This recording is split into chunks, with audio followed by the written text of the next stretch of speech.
Mwari Baba, tinokutenda ine kutendeka kwenyu. Kare nasi na mangwana munoramba muri Mwari.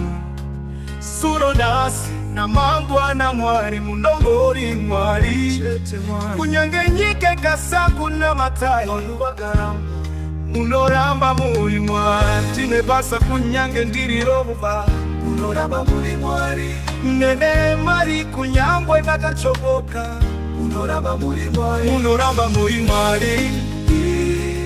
Munoramba muri Mwari. Chero shikati shenyika ino. Upenyu wangu ngarwadzekana kushaya marwa watu. Munoramba muri Mwari. Ndakakwinya kunyangwe tichirwara munoramba muri Mwari. Chero shikati shenyika ino. Munoramba muri Mwari. Upenyu ungapfawe kana kuoma munongori Mwari. Taine hondo kana chirwere vanhu vachifa kunge masvosve. Unongoramba muri Mwari. Mwari hamudzi weshe kuita nevanhu. Munoitira munhu zvamunodamba nguva yamunoda. Munopoyezve munotora panguva yamunoda Mwari Baba.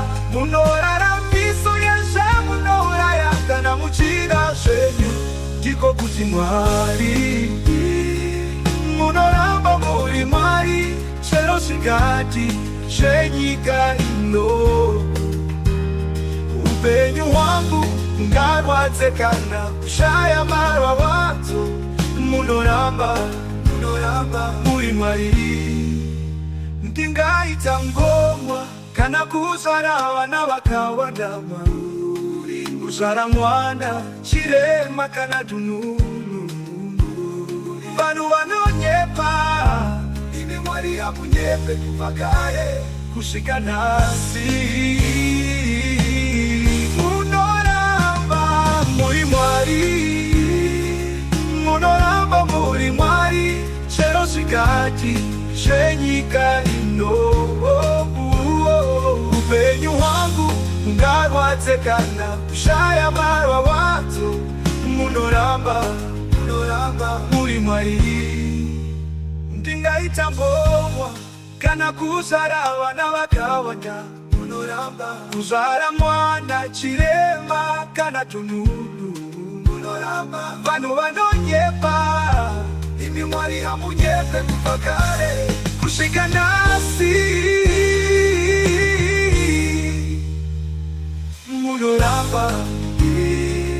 Munoramba muri Mwari. Chero shikati shenyika ino. Upenyu wangu ngarwadzekana kushaya marwa watu. Munoramba muri Mwari. Mwari makasiyana nevakadzi kana varume vanorambana. Munoramba muchitida. Tingaita mufumi kana muropo azvitadzisa kuti mutiite. Munoramba muri Mwari. Mwari Baba mushanduke muri Mwari. Hakuna umwe kunze kwenyu. Munopa uyasha munotora panguva yamunoda Mwari Baba.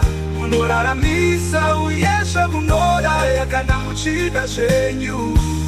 Ndiko kuti Mwari Baba makandisika mukandisa panyika nechido chenyu.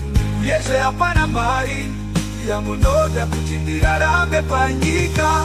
Pakatipa mwana komana wenyu Jesu Kristu akatifira isu vatadzi. Ndiko kuti Mwari kwacho uyeshe munoramba makataro. Munoramba muri Mwari. Munoramba muri Mwari. Munoramba muri Mwari. Munoramba muri Mwari.